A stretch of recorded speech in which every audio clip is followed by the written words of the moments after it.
Welcome the our channel. Today we how to transfer capital losses to TurboTax using IRS rules, full guide step by step clearly. Begin by gathering all your financial documents and statements related to your capital losses.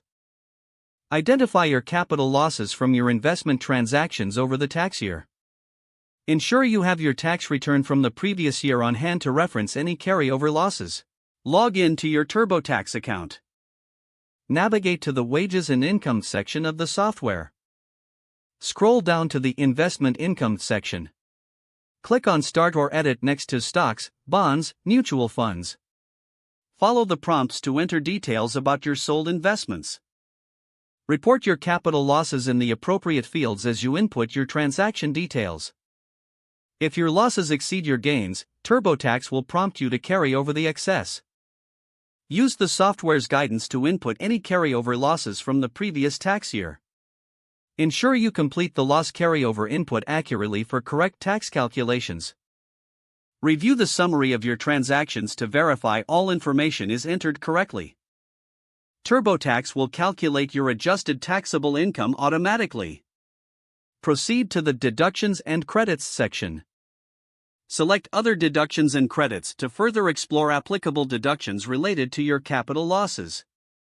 Complete any additional required information to maximize your tax benefits. Check for any error messages or alerts that may indicate missing information. Once everything is confirmed, proceed to file your taxes as instructed by TurboTax. Maintain a copy of your returns and transcripts for your records. This process helps you maximize the benefits of your capital losses while ensuring compliance with IRS rules. If the page does not load, refresh the browser or try again in a private or incognito window.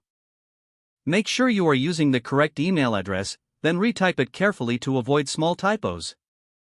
If your password is not accepted, use the reset option and create a new strong password you can remember.